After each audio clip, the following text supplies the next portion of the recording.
Okay, we have a Jura Z6 P.E.P super automatic coffee machine that's been throwing an error 8. That's related to the Brew Group inside, and we're going to take this machine and try to fix it or replace it if we have to. I've already taken the machine apart, and I have full instructions on how to take the machine apart and put it back together, and you can see above a link to that video. This repair applies not only to the Z6 P.E.P machine, but to other ones as well, including the Z8. I'll list those in the description. So coming around on the left side of the machine from the front, you can see this whole piece here is the Brew Group. And what that does is it takes the coffee that's been ground by the grinder, compresses it into a puck, forces the hot water through it, and then kicks the spent puck out into the bin below. It's a lot that goes on in there, and it is a single unit. So there are several Torx screws that we're going to use to remove this.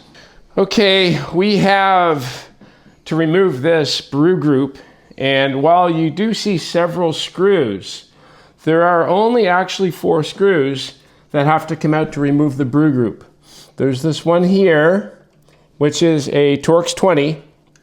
There's also a corresponding Torx 20 on the other side, over here. Down in the lower right corner, you can see right there, there is a Torx 10 right in there. And the final one that has to come out is just to remove this shield here that hides a piston, and that is a Torx 10. Okay, so I'm just going to go in there and start with my Torx 20s right here.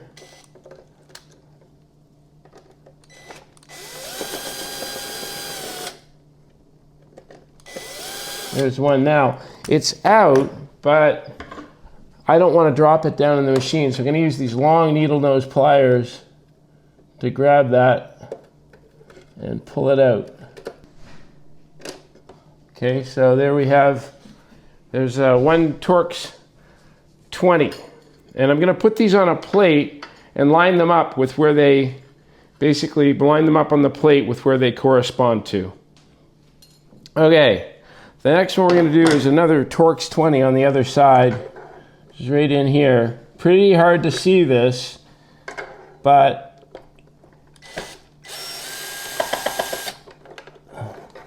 there it is.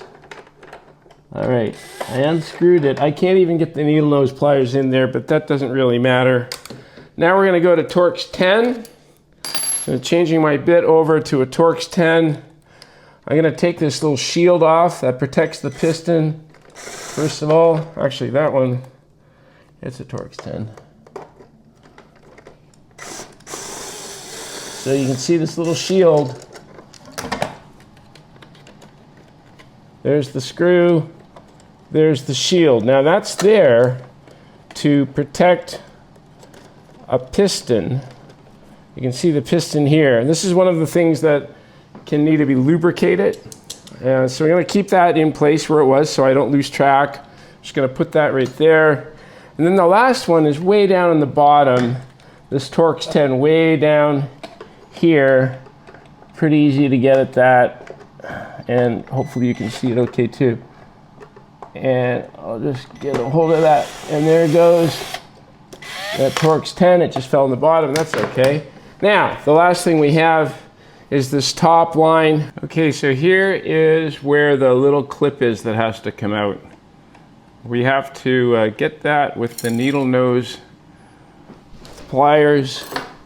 So I'm just going to reach in there like this, get a hold of that, and there, we pulled it out. So once that's out, I can simply pull up on that tube and it just comes right out like that, nice and easy. Okay, so now we're ready to remove the entire Brew Group.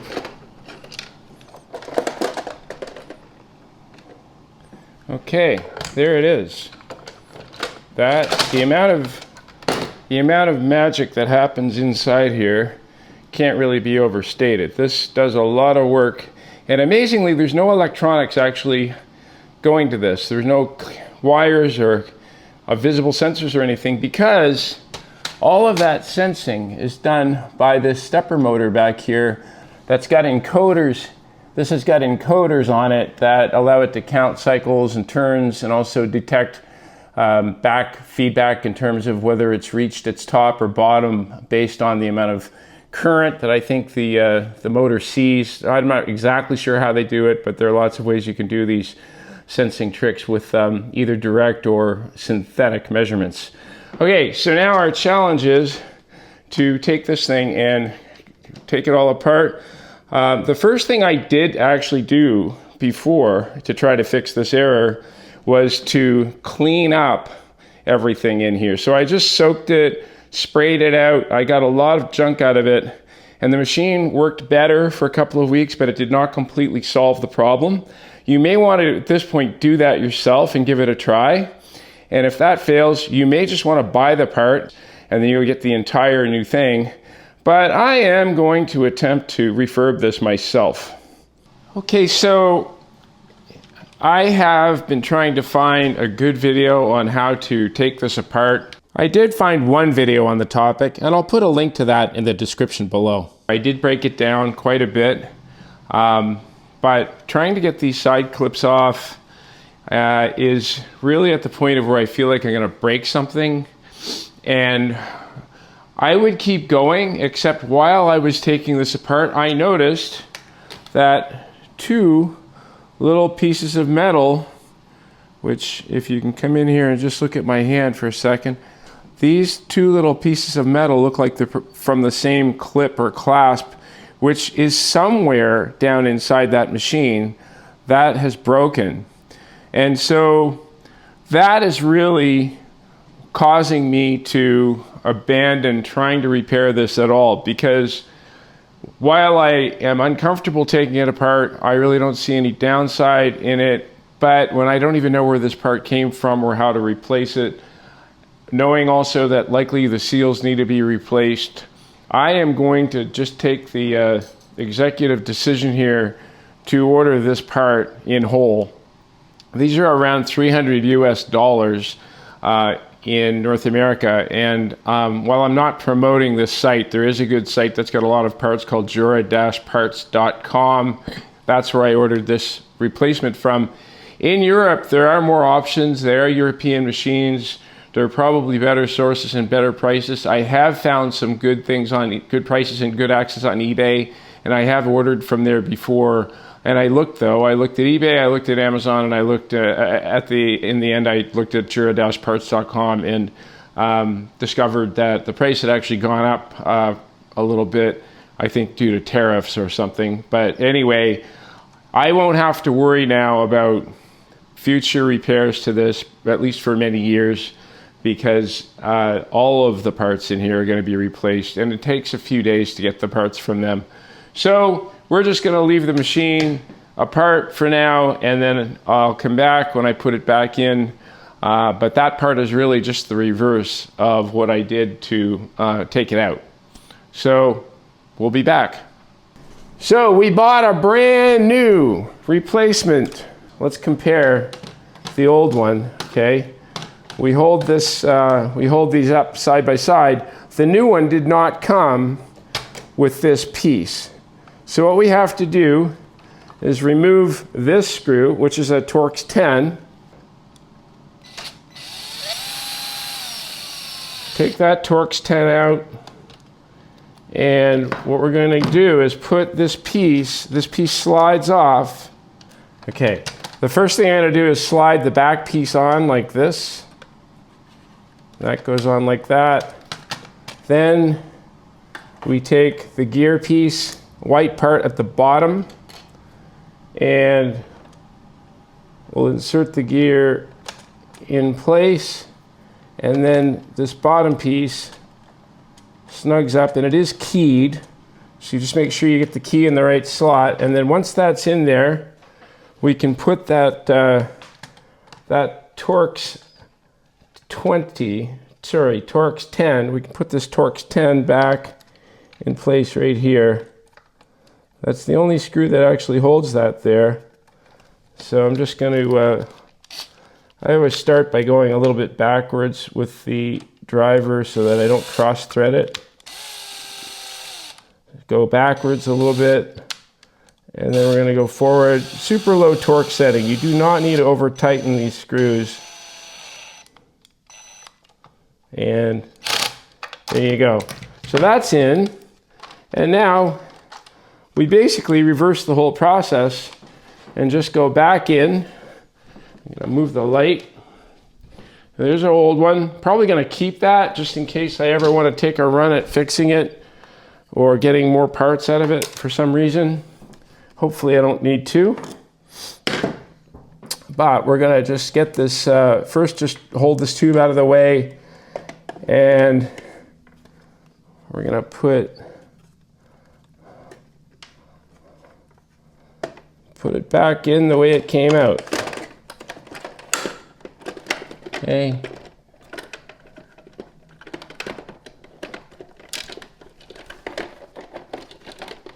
Now there's a little nub down in the lower right corner, right down in here.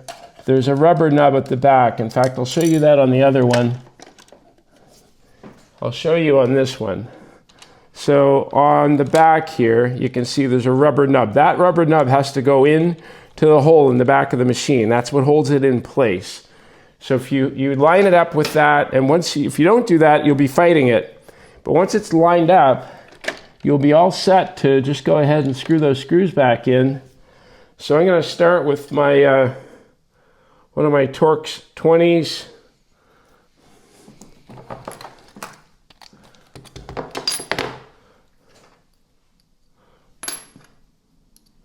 Got my Torx 20 and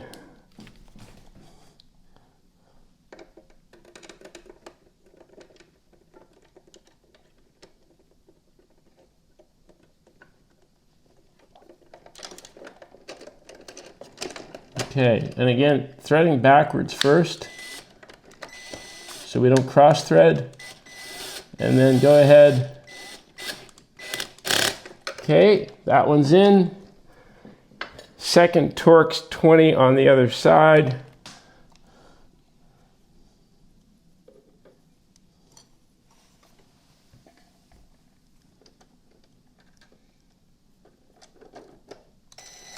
Start backwards, go forward.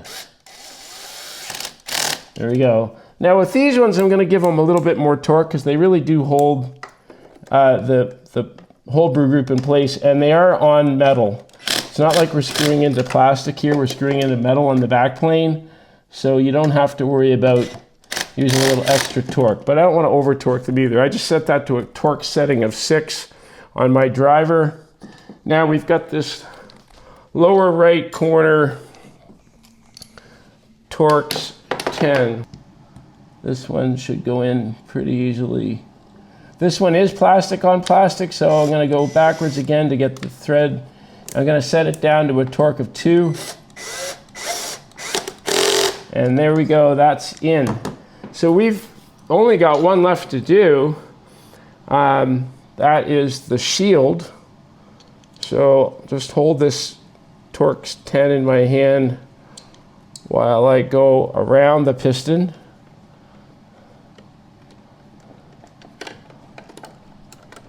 Okay, and then I'm gonna put that shield in place. There we go, that's there. And the last thing to do is to put back the water feed line tube. It's important here to note that there was a small silicone O-ring that needs to go on the end of that line. It was actually left in the previous Brew Group, so I went back there and retrieved it and put it on the end of the tube that goes into the top of the Brew Group. I'm gonna put that in place. Okay, that's in place. And then the last thing that has to happen with that, I'm just gonna push that down, make sure it's snug. Nice and snug. And then we need to put back in the pin. There's the pin. We're going to take that pin and put that back in, and that can be a little bit tricky. I'm going to use my needle nose pliers for that.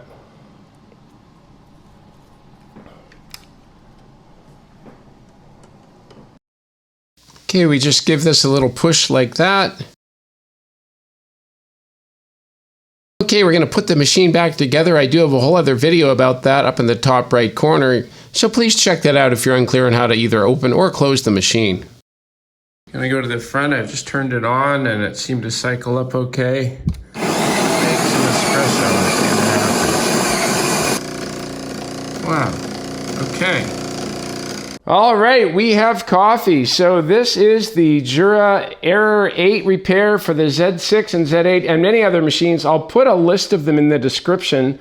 The same part also can be put in several of those machines as well. And I really do hope this video helped you.